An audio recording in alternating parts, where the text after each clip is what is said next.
The repair shop smelled like metal and oil. Daehyun wiped his hands on a dirty cloth and looked at the navigation computer in front of him. The parts were spread across his workbench like pieces of a puzzle. He had been working on this machine for 3 hours now. His back hurt and his eyes were tired, but he was almost done. Outside the shop window, Nexus Station was busy as always. Aliens from dozens of different worlds walked past. Some had 4 arms, some had scales, some glowed in the dark.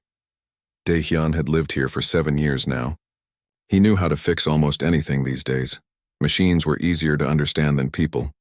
You could take them apart, find what was broken, and put them back together. People were not so simple. The door chimed. Young Mai came in carrying 2 cups of coffee.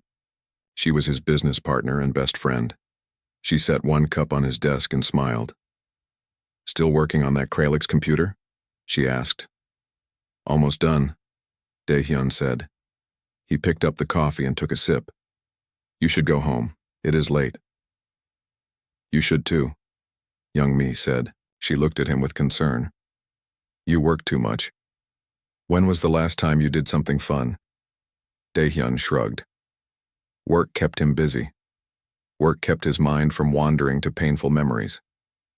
His wife Jiwoo had died 7 years ago in a shuttle accident. Sometimes it felt like yesterday. Sometimes it felt like a lifetime ago. "Go home," he said again. "I will lock up." Young Mi sighed but nodded. "Fine, but eat something tonight, okay? Real food, not just coffee." After she left, Daehyun finished the repair work. He tested the navigation computer. All the lights turned green. Good. The Kralix trader would be happy. Daehyun packed up his tools and turned off the lights. His stomach growled. Young Mi was right. He needed to eat. He walked through the commons toward Taeyang's noodle shop. The commons was the heart of Nexus Station. It was a big open area where different species came to trade and talk. The air smelled like food from 100 different worlds. Music played from somewhere far away. Children from various species ran and played together. Then Daehyun heard angry voices. He stopped and looked. 3 Villani men stood in a circle around someone. The Villani were tall and beautiful. Their skin glowed with soft light. Patterns moved across their faces and arms like living tattoos. Everyone knew the Villani were proud of their looks. They thought they were better than other species. The person in the middle was also Villani, but she was different. Her glow was weak and uneven. Her patterns were not symmetrical. She kept her head down while the 3 men laughed at her. "You should not be here," one of the men said. "You make us all look bad. Go back to the lower decks where you belong." "Why do you even try?" another man said. "No one wants to see you. You are defective. You are broken." Other people walked past. They looked but did not stop. No one wanted to get involved. Daehyun watched the woman. She was shaking. Her hands were clenched into fists. He walked over to them. "Leave her alone," he said. The 3 men turned to look at him. One of them laughed. "This does not concern you, human. This is a Villani matter." "I think it does concern me," Daehyun said. "You are causing trouble in the commons. Either stop or move along." "You do not understand our culture," the tallest man said. His patterns glowed brighter with anger. "We have standards. She fails to meet them. It is our duty to remind her of her place." "I understand perfectly," Daehyun said. "You are bullies. You are picking on someone who cannot fight back. That is not culture. That is just being cruel." The 3 men looked angry now, but they also looked around. Security cameras were everywhere. Other people were starting to watch. The men did not want official trouble. Finally, they walked away, muttering in their own language. Daehyun turned to the woman. She was still looking at the ground. "Are you okay?" he asked. "I am fine," she said. Her voice was quiet and hard. "I do not need your help." "Okay," Daehyun said. "But you look hungry. Can I buy you dinner?" She looked up at him then. Her eyes were golden and sad. "Why?" "Because everyone deserves a hot meal," Daehyun said. No strings attached, just food. She studied his face for a long moment. Then she nodded slowly. Okay. They walked to Taeyang's noodle shop. The old man looked up and smiled when he saw Dae-hyun. Then he noticed the woman and his smile got bigger. 2 bowls of noodles, Dae-hyun said. They sat at a small table. For a while, neither of them spoke. The woman ate quickly, like she had not had food in a long time. Dae-hyun ate slowly and waited. Finally, she put down her chopsticks. My name is Hana, she said. I am Dae-hyun, he said. I run a repair shop in the Commons. I have been on this station for 2 months, Hana said. She spoke slowly, like the words hurt. I was exiled from my homeworld. The Villani do not accept people who look like me. They say I am defective. They say my patterns are wrong. Dae-hyun looked at her patterns. They were asymmetrical, yes. But they were also unique. Beautiful in their own way. What do you do for work? He asked. Whatever I can find, Hana said. Cleaning, loading cargo, anything that pays. I live in a capsule apartment in the lower decks. It is small, but I can afford it. She paused. Her hands were shaking again. I thought coming here would be different. I thought on a station with so many species no one would care what I looked like. But the Villani here are the same as back home, and I cannot escape them. They are everywhere. Dae-hyun nodded. He understood loneliness. He understood feeling lost. I need help in my shop, he said. My partner Youngmi keeps complaining that we have too much work. The pay is not great, but it comes with a room above the shop. Better than the lower decks. Hana stared at him. Why would you do that? You do not know me. I saw you fix that door panel while we were talking, Dae-hyun said. He pointed to a malfunctioning panel on the wall. Without thinking, Hana had pressed the right buttons to reset it. You have skills. I need help. It is simple. Nothing is simple, Hana said. She stood up quickly. What do you want from me? Nothing, Dae-hyun said. Just honest work. That is all. Hana shook her head. I do not believe you. No one is kind without wanting something. She turned to leave. Dae-hyun pulled out a small data chip and put it on the table. My contact information. If you change your mind, the offer stands. No one should have to live in the lower decks if they have another choice. Hana looked at the chip for a long moment. Then she took it and walked away without another word. That night, Hana sat in her capsule apartment. It was barely big enough to lie down in. The walls were thin. She could hear her neighbors through the metal. She looked at herself in the small mirror on the wall. Her patterns glowed weakly in the dark. Asymmetrical. Wrong. Defective. She touched her face and whispered in Villani. No man wants me. No one has ever wanted me. But then she thought about the human. Dae-hyun. He had helped her without asking for anything. He had offered her work and a place to stay. Maybe he was lying. Maybe he wanted something after all. But what if he was telling the truth? She looked at the data chip in her hand. She could throw it away. She could keep living like this, alone and invisible. Or she could take a chance. The next morning, Hana stood outside the repair shop. Her heart was beating fast. She was afraid. But she was also tired of being afraid. She took a deep breath and walked inside. Dae-hyun looked up from his workbench. He saw her and smiled. It was a small smile, gentle and without judgment. I accept your offer, Hana said. Good, Dae-hyun said. Let me show you around. Part 2. Hana arrived at the repair shop early the next morning. Her hands were shaking. She had barely slept. All night she had wondered if this was a mistake. But she was here now. She would try. Dae-hyun was already working. He looked up and nodded at her. No big smile, no fake enthusiasm. Just a simple nod like her presence was the most natural thing in the world. Youngmi will be here soon, he said. She will help you learn the systems. For today, just watch and ask questions. There is no rush. When Youngmi arrived, she was warm and friendly. She showed Hana around the shop, explaining where everything was kept. Tools, parts, diagnostic equipment. The shop was organized in a way that made sense. Everything had its place. Do not worry if you make mistakes, Youngmi said. We all do. The important thing is to learn. Daehyun is patient. He will teach you well. The first customer was a Kralix miner. He was huge and covered in rocky scales. Hana stepped back nervously, but Youngmi just smiled at him.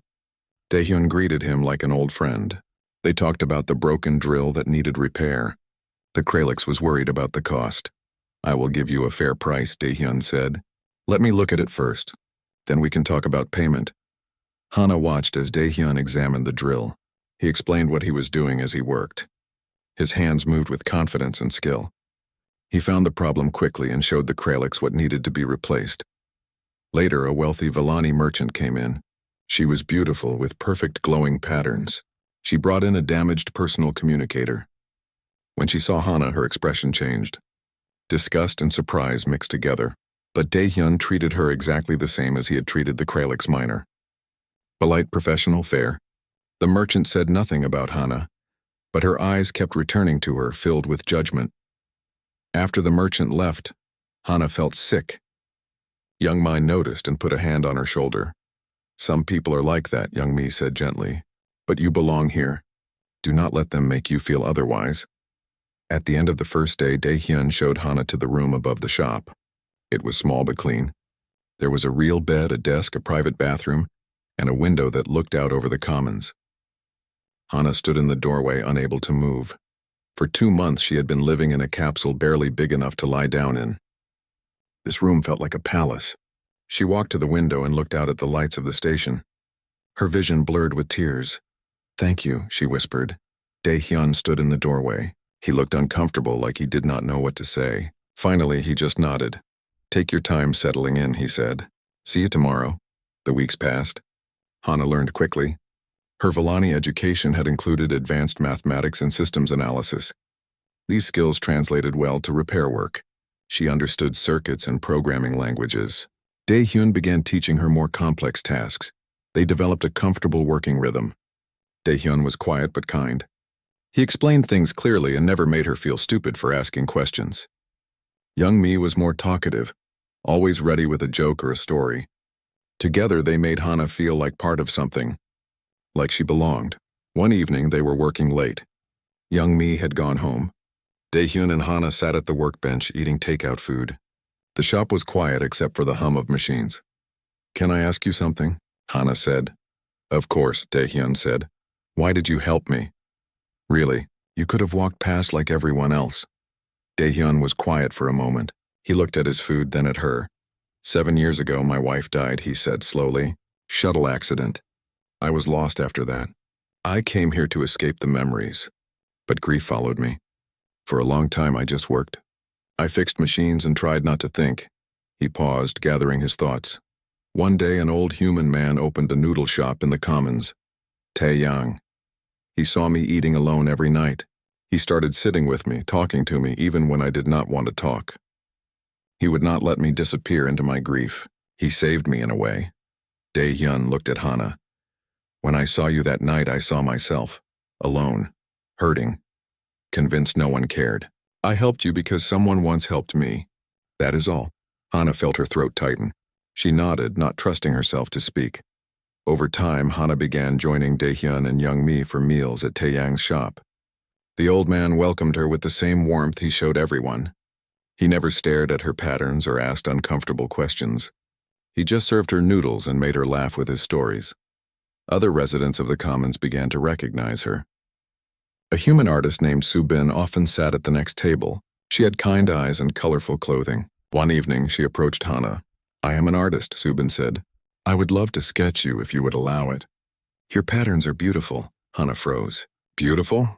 No one had ever called her beautiful before. She wanted to refuse, but something in Subin's expression was genuine. Curious, not mocking. Maybe, Hana said quietly. I need to think about it. A few days later, Hana agreed. She sat in Subin's small studio while the human artist sketched. Subin worked quietly, occasionally looking up at Hana with focused concentration. When she finished, she turned the sketch around. Hana stared at the image. Subin had captured her patterns in intricate detail, but instead of looking wrong or broken, they looked complex, unique. The asymmetry created interesting visual rhythms. The uneven glow gave depth and character. "This is how you see me," Hana whispered. "This is how you are," Subin said simply. That night, Hana hung the sketch on her wall. She looked at it for a long time. Maybe she was not defective. Maybe she was just different. Maybe different could be beautiful too. But then came the day when a Villani customer complained. The customer was a middle-aged Villani man. He came to pick up his repaired communication device. He paid the bill, then looked at Hana. "You employ her?" he said to Daehyun. His tone was disbelieving. "Yes," Daehyun said calmly. "It is unseemly," the customer said. "She is defective. Having her work here reflects poorly on your business. On all of us. I will not be returning." Daehyun set down his tools. He looked the customer in the eye. "Hana is an excellent worker," he said. "She is skilled, reliable, and professional. If you judge my business based on prejudice rather than quality, then I do not want you as a customer anyway. You know where the door is?" The customer left angrily. Hana stood frozen, her heart pounding. "I am sorry," she said. "I am causing problems for you. I should leave." "No," Daehyun said firmly. "You are not causing problems, he is. And people like him do not deserve my time or my work. You stay." Young Mai nodded in agreement. She had been watching from across the shop. "You are the best hire we have made in years," Young Mi said. "We are not letting you go because of some bigot." Hana felt tears on her face. She wiped them away quickly, embarrassed. But neither Daehyun nor Young Mi looked away or made her feel bad about crying. They just gave her space to feel what she needed to feel. That evening, Daehyun and Hana worked late again. Neither of them mentioned the incident. They just worked side by side, finding comfort in the familiar routine. Outside the window, the commons was alive with light and movement. Inside the shop, there was peace. For the first time since leaving her homeworld, Hana felt safe. Not just physically safe, but emotionally safe. She could be herself here. She could make mistakes and learn from them. She could exist without constantly bracing for judgment or cruelty. She looked at Daehyun, who was focused on rewiring a control panel. He had given her this. A chance, a home. He had asked for nothing in return except honest work. Maybe, just maybe, she was starting to believe that she deserved it. 3 months passed. The seasons did not change on Nexus Station, but Hana felt different. She woke up each morning without the heavy weight of dread in her chest. She went to work and felt useful. She ate meals with friends and felt connected. Small changes, but they meant everything. Working late had become routine. After Young Mi went home, Daehyun and Hana often stayed in the shop, finishing projects or just organizing for the next day. These quiet evenings were Hana's favorite time. No customers, no crowds, just the two of them and their work. One night they sat eating dinner at the workbench. Daehyun had bought food from a Kralix restaurant. The portions were huge. They laughed about how much food there was. "Can I tell you something?" Hana said. Her voice was quiet. "Always," Daehyun said. Hana took a breath. She had not talked about this in a long time. "When I was young, I thought I would have a normal life," she said. "On my homeworld, there is a ceremony called the Harmony Collective. All young Villani go through it when they reach maturity. Judges evaluate your appearance. If you pass, you become a full citizen. You can marry, own property, vote. If you fail, you are exiled." Daehyun put down his food and listened. "I knew I would fail," Hana continued. "My parents knew too, but they hoped. They spent all their money on treatments to try to fix my patterns. Nothing worked. When the evaluation came, the judges barely looked at me. They said my presence would diminish the collective beauty of my generation. They exiled me that same day." Her hands were shaking. She clasped them together.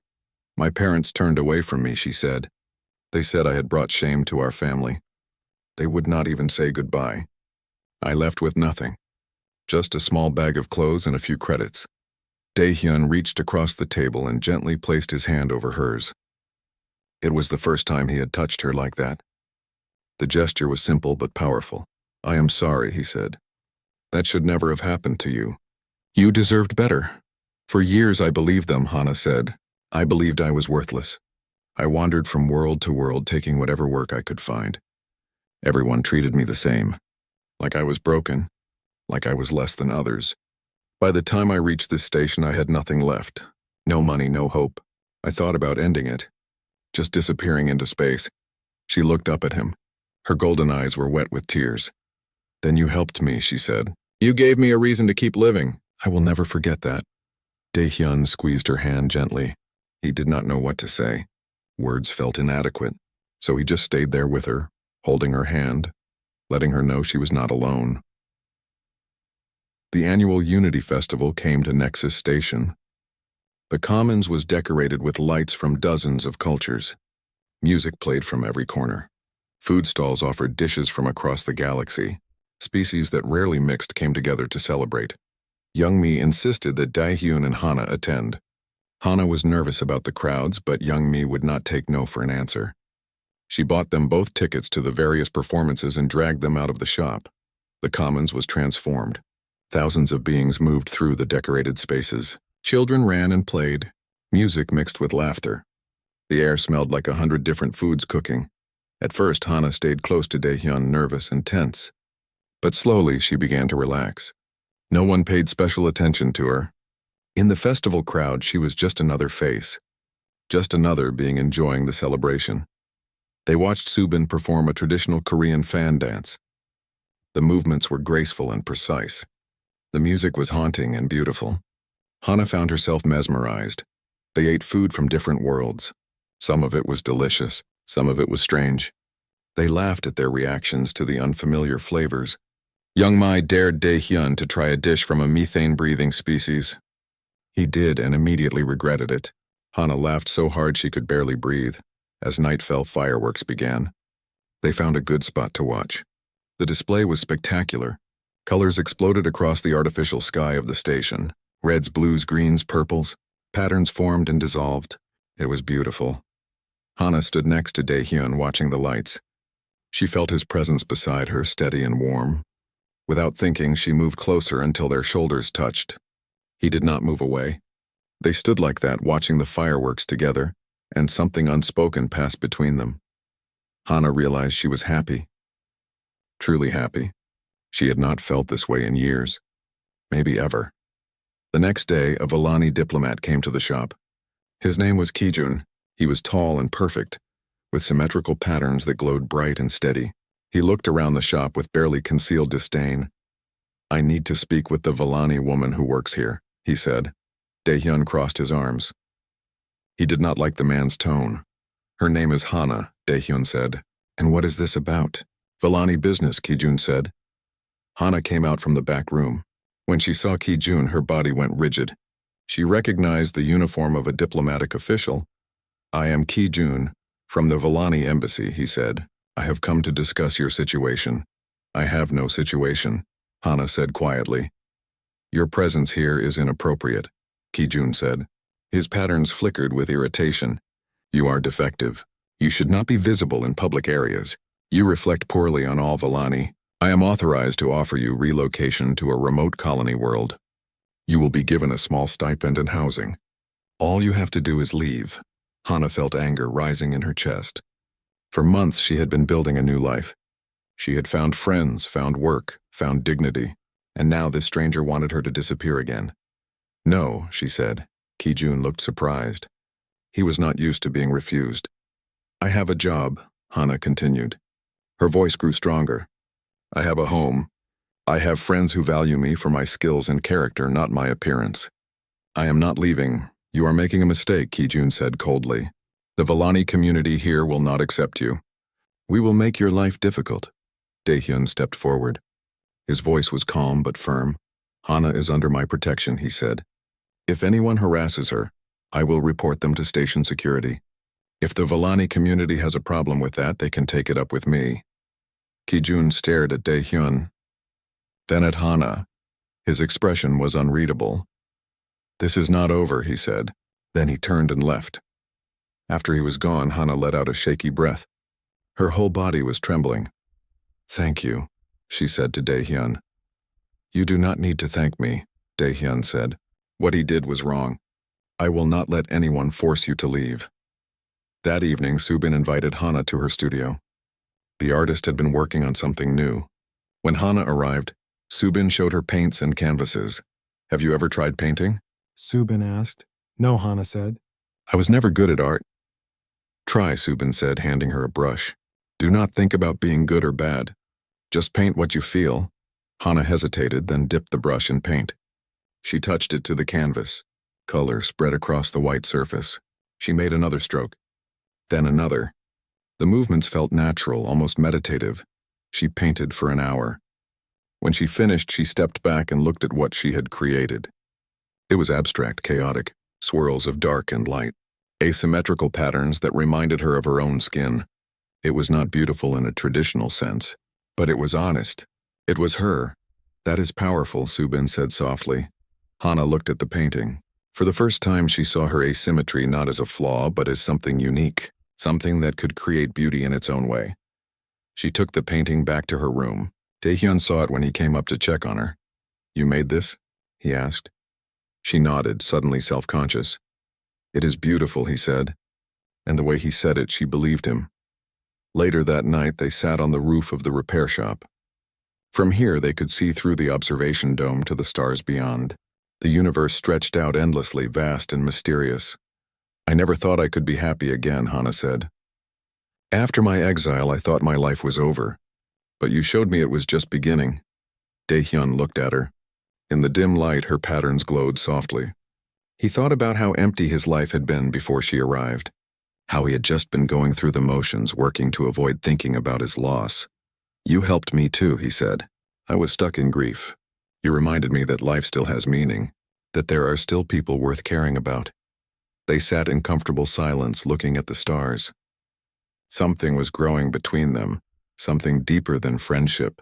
Neither of them said it out loud. Not yet, but they both felt it. The boycott started slowly. First, a few Villani customers canceled their service contracts, then more. Within 2 weeks, nearly a third of the shop's business was gone. The Villani made up a significant portion of customers on Nexus Station. Losing them hurt. Daehyun looked at the accounts. The numbers were not good. Young Mi tried to stay positive, but even she looked worried. Hana saw all of this and felt sick with guilt. One evening, after Young Mi had gone home, Hana stood in front of Daehyun's desk. I am leaving, she said. Her voice was firm, but her hands shook. Daehyun looked up from the accounts. No, he said. Look at those numbers, Hana said. You are losing money because of me. Your business is suffering. I cannot let that continue. Daehyun stood up. He walked around the desk to face her. I will not be bullied into abandoning a friend, he said. We will find other customers. We will make this work, but what if you cannot? Hana asked. What if the shop fails because of me? Then we start over, Daehyun said. But I will not let them win. I will not let them tell me who I can or cannot employ. Hana felt tears on her face. Why do you care so much? She asked. Daehyun hesitated. Then he said something he had not said to anyone in years. Because you matter to me, he said quietly. You are not just an employee. You are important to me, and I will not let anyone drive you away. The words hung in the air between them. Hana stared at him, her heart pounding. 2 nights later, Hana was walking back to the shop after dinner with Subin. She took a shortcut through a less traveled section of the station. The corridors were dimly lit and mostly empty. 3 Villani stepped out from a side corridor, blocking her path. She recognized one of them from the commons. They had harassment written all over their faces. You were warned, one of them said. Hana tried to back away, but they surrounded her. Her patterns flickered with fear, which only seemed to amuse them. You make all of us look bad, another said. Time for you to leave the station. One of them grabbed her arm roughly. Hana reacted instinctively. She had learned to fight during her years of wandering. She twisted out of his grip and struck back. But there were 3 of them and only one of her. Then Daehyun appeared. He had followed her, worried about her taking the dark corridors alone. When he saw what was happening, he ran forward without thinking. Get away from her, he shouted. The fight was brief and violent. Daehyun was not a trained fighter, but he was strong and determined. He put himself between Hana and her attackers. He took hits meant for her. When station security finally arrived, all of them were on the ground. The security chief separated them. The Villani claimed they were defending their cultural honor. The security chief looked skeptical, but could not make arrests without clear evidence of who started it. He pulled Daehyun aside. I cannot do much officially, he said quietly. Diplomatic complications, but I have cameras everywhere. I know what really happened. I will be watching them closely. Dae-hyun had a split lip and bruised ribs. His left hand was swollen. Hana helped him back to the shop and then to the medical bay. While the medical technician treated his injuries, Hana sat beside him. She was shaking with anger and fear and guilt. "You should not have done that," she said. "You could have been seriously hurt." The medical technician had given Dae-hyun painkillers. They were making him drowsy and less guarded than usual. "I would do it again," he said. "I would take 100 beatings before I let them hurt you." "Why?" Hana asked. Her voice broke. "Why does it matter so much?" Dae-hyun looked at her through the haze of pain and medication.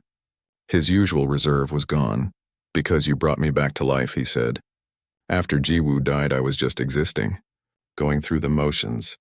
Then you came along and reminded me why life is worth living. How could I not protect that?" Hana reached out and took his uninjured hand. She held it tightly. "I feel the same way," she whispered. "You saved me. You gave me hope when I had none." They sat there holding hands, and for the first time they both acknowledged what had been growing between them.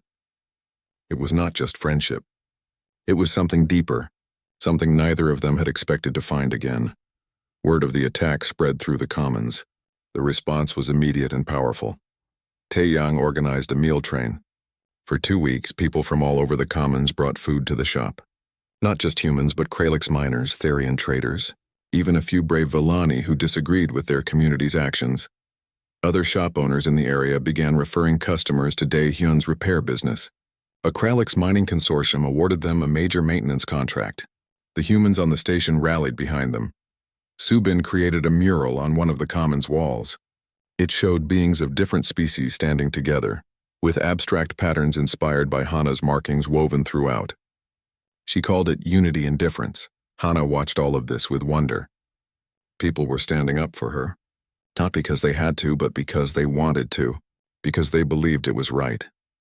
One afternoon, Kijun came to the shop again, but this time he looked different, troubled, uncertain. "I did not authorize the attack," he said stiffly. "That was not my intention, but you created the climate that made it possible," Dae-hyun said. His ribs still hurt when he breathed. Kijun was silent for a moment. Then he said something surprising. "I have been thinking," he said slowly, "about our culture, about what we value. I was raised to believe that aesthetic perfection reflects spiritual worth. That beauty is the highest virtue. But watching this community rally around you has made me question that." He looked at Hana. "You have skills, friends, purpose. You contribute to this community. By Villani standards, you are defective. But by any reasonable standard, you are successful and valued. Perhaps our standards are wrong." It was not an apology. Not exactly, but it was a crack in the armor of Villani certainty, a small opening toward change. "I cannot undo the boycott," Kijun continued, "but I will no longer actively oppose your presence here, and I will speak to others in the diplomatic corps. Perhaps we can begin discussions about reforming some of our cultural practices." After he left, Hana turned to Dae-hyun. "Did that really just happen?" she asked. Dae-hyun smiled. "Change is slow," he said, "but it starts with one person questioning their assumptions. Maybe we planted a seed." That night, they sat in Hana's room above the shop. Dae-hyun's ribs were still bandaged. Hana had made tea and they sat by the window looking out at the commons. "I was so scared," Hana admitted. "When they attacked you, I thought you might die because of me." "I am tougher than I look," Dae-hyun said with a small smile. Hana was quiet for a moment. Then she said what had been in her heart for weeks. "I love you," she said. "I know I should not. We are different species. My presence causes you problems, but I cannot help it. You are the best thing that ever happened to me." Dae-hyun set down his tea. He reached out and took her hand. "I love you too," he said. "I have for a while now. I was just afraid to admit it. Afraid I was betraying Jiwoo's memory, but I think she would want me to be happy. And you make me happy." They sat there holding hands, looking out at the station that had brought them together. The crisis had passed. The storm had tested them and found them strong.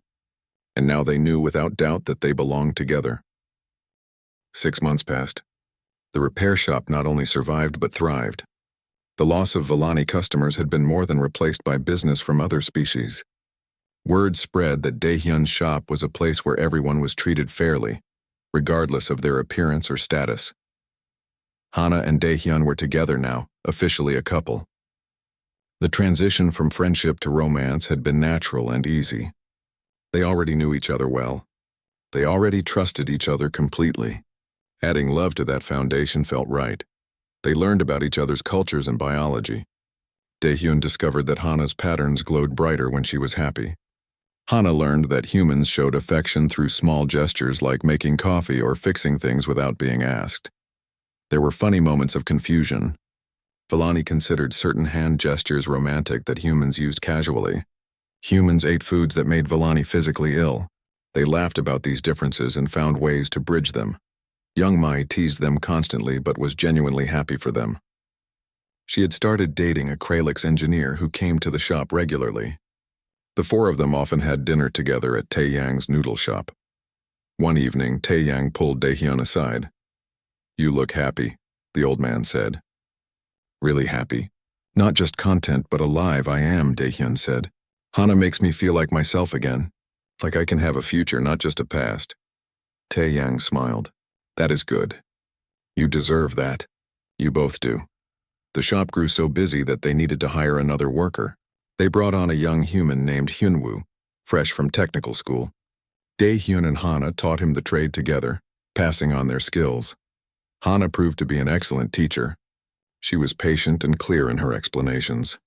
Hyunwoo learned quickly under her guidance. Watching her teach, Daehyun felt proud. She had come so far from the frightened woman he had met in the Commons. Subin organized a small art exhibition in the Commons. Local artists were invited to display their work. She convinced Hana to submit several paintings. Hana was terrified. Her paintings were personal and raw. They showed her pain and her healing. Displaying them felt like exposing her soul to strangers. But Daehyun encouraged her. "Your art is powerful," he said. "People need to see it. Not just Vellani, but everyone. You can show them that beauty comes in many forms." On the day of the exhibition, Hana's paintings hung on the wall alongside work by other artists. People stopped to look at them. Some people loved them. Some found them disturbing. But everyone reacted. A human art collector approached Hana. He wanted to buy one of her paintings. He offered a substantial sum, enough credits to live comfortably for months. Hana stared at him in shock. "You want to buy my work?" "Absolutely," the collector said. "It is unique, powerful. It speaks to the experience of feeling like an outsider. That is universal regardless of species." Hana sold the painting. When she held the credit chip in her hand, she felt something shift inside her. She had value, not as a worker following orders, but as an artist with a unique voice. People wanted what she created. That night, she and Daehyun celebrated in their small apartment above the shop.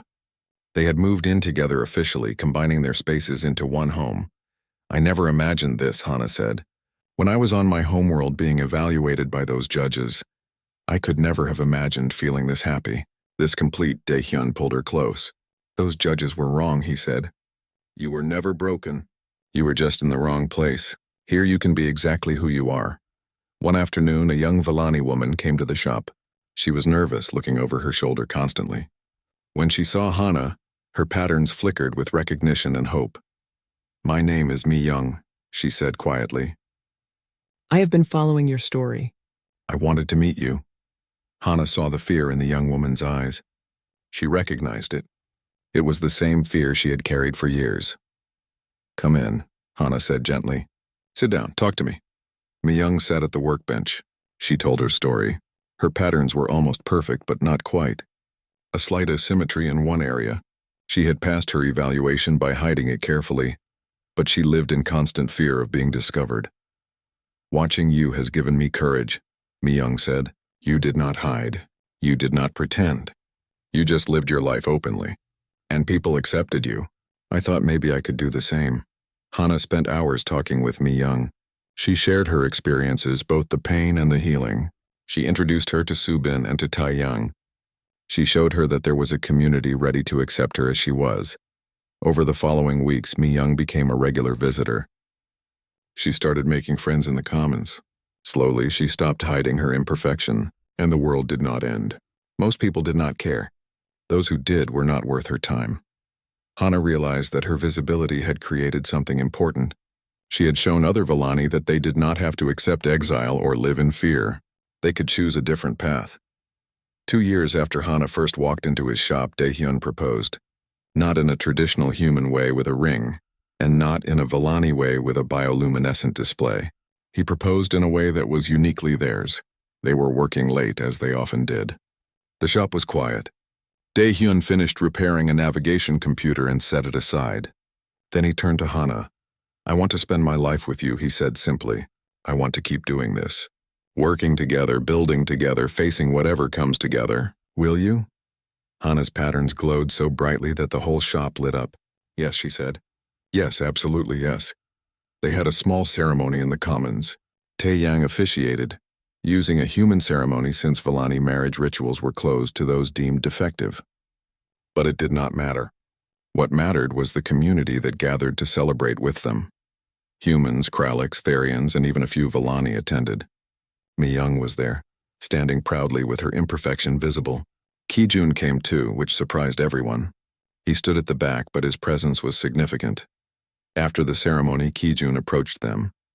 "I have been in communication with the Council on the Homeworld," he said. "I have been advocating for reform. It is slow work, but there is movement. Some younger council members are questioning the traditional standards. Change is possible." He looked at Hana. "You did this," he said. "By refusing to hide, by living openly and successfully, you proved that our standards were wrong. That is the most powerful form of protest." That evening, Hana and Daehyun stood at their window, looking out at the commons. The lights twinkled below them.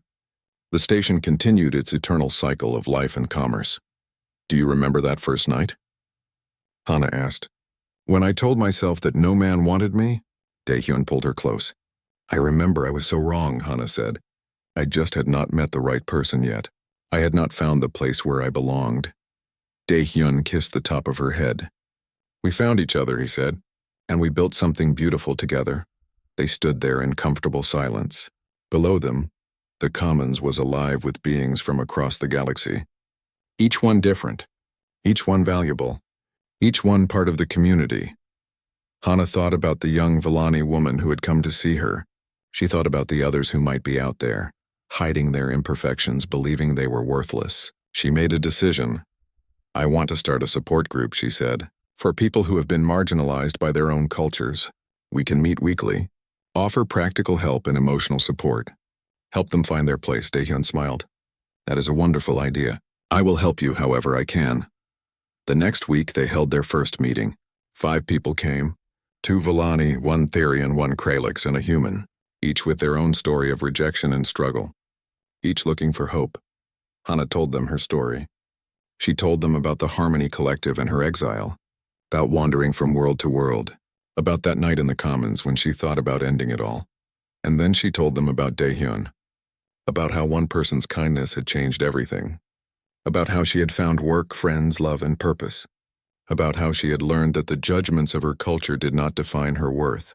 The others listened with tears in their eyes. They shared their own stories. And by the end of the evening, something had shifted. They were not alone anymore. They had found each other. As the months passed, the group grew. They helped each other find jobs and housing. They celebrated successes and supported each other through setbacks. What had started as 5 people became 10, then 20, then more. One evening, Hana was cleaning up after a meeting when Mi-young approached her. "Thank you," Mi-young said, "for everything. You showed me that I could have a life. A real life, not just existence." Hana hugged her. "That is what Daehyun did for me. Now I get to pass it forward." That night, lying in bed next to Daehyun, Hana felt complete. She had found her purpose, not just surviving but thriving. Not just healing herself but helping others heal too. She looked at the man sleeping beside her, the human mechanic who had seen value in a lonely alien woman when no one else did, who had offered kindness without expecting anything in return, who had stood up to bullies and taken beatings to protect her, who had loved her not despite her differences but because of who she was. Once she had believed that no man wanted her. She had been wrong. She had just needed to find the right man, the one who saw her clearly and loved what he saw, and together they had built something beautiful. A life, a home, a community, a future.